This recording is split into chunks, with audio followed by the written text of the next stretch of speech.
Basta, adobong sitaw na may konting baboy ito. Meron tayong karne dito pero hindi ako pumili ng masyadong mataba. Ipan-fry lang natin hanggang sa mag-brown yan. Tapos isasabay na natin dito yung bawang sibuyas at sili. Wala nga pala kaming red na sili kaya pwede na yung green. Lagyan ng paminta, sangkot siya lang na maigi. Tapos gagamit tayo dito ng oyster sauce, yung isang pakete na maliit para mas masarap. Tapos isang sandok na toyo, sapat na para dyan. Biglang gumanda yung kulay, kaya pala kahit may toyo siya, tumatagal ako. Lagyan na natin ng sapat na tubig, pampakalo hanggang sa lumambot ng ganito. Then ilalagay na natin yung ating mga sitaw dito.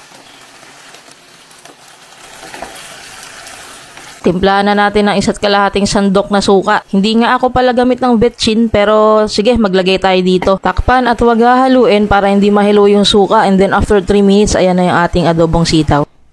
Ito na po yung niluto nating adobong sitaw na may konting baboy.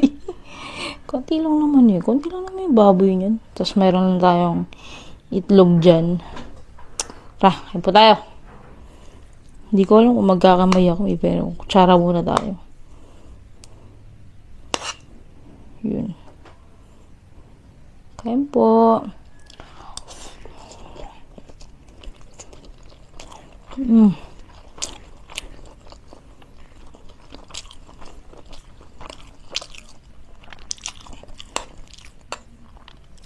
Ang kahit kulay green yung sili.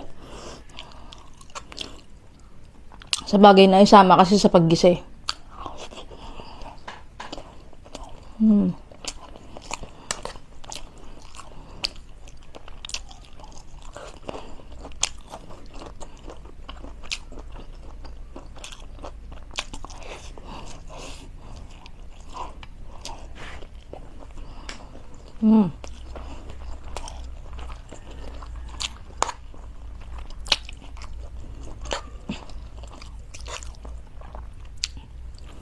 Siyempre may taba din.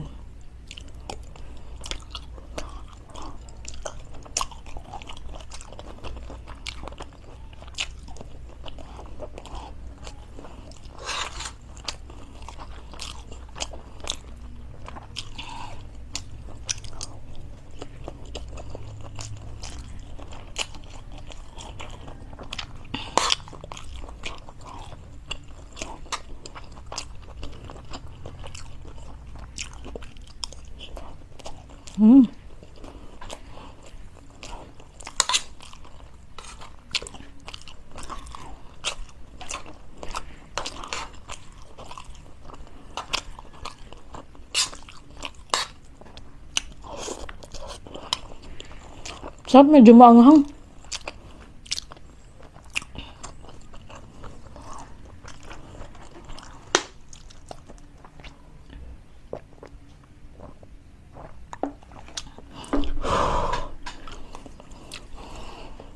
Itlog.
Hulog.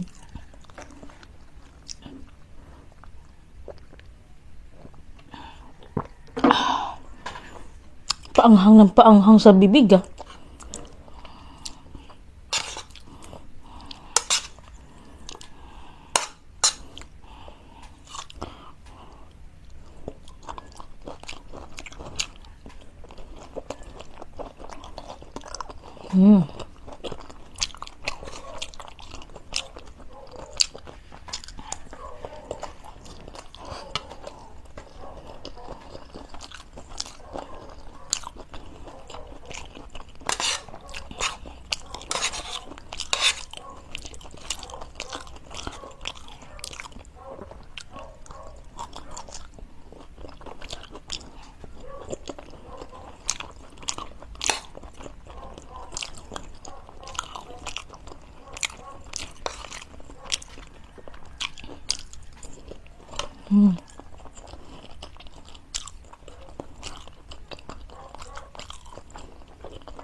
Kinulit kong kainin yung may mga taba. Wala lang.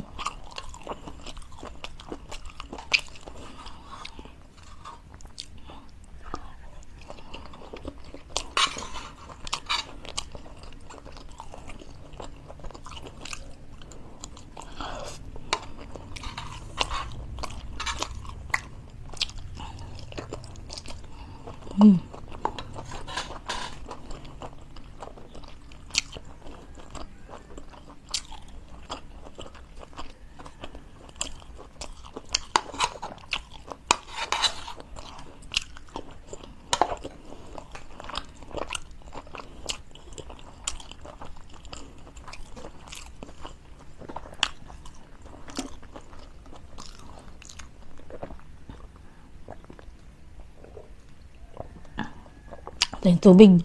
Sarap yun may mga taba na.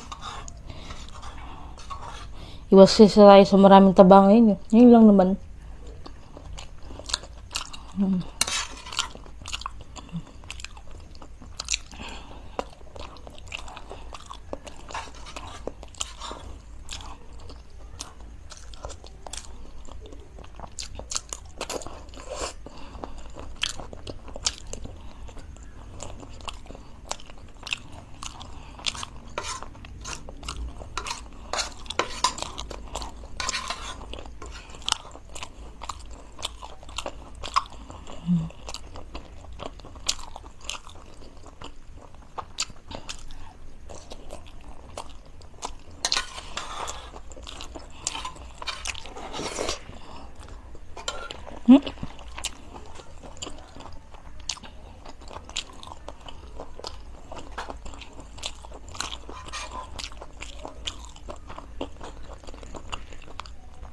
Last.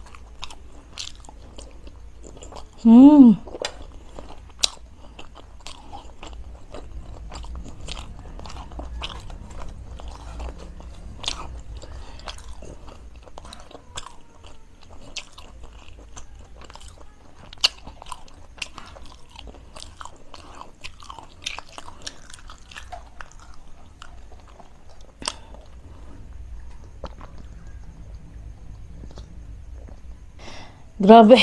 Busog na naman po tayo mga kabsat. Hanggang dito na lang sana na gusto nyo po yung niluto natin, no? Kayo bahala kung gusto nyo maraming taba ng baboy yung iluto nyo. Pero kasi medyo kumuta tayo sa taba ng mga nakaraan. Kaya medyo malaman yung pinili ko ngayon. Yun lang po. Subscribe nyo na po ako. Hit nyo yung notification bell. Mag-iwan na rin po kayo ng comment. Follow nyo din po ako sa aking Facebook page, sa TikTok. Yun lamang. Sige sa next video. Yabas. Bye-bye.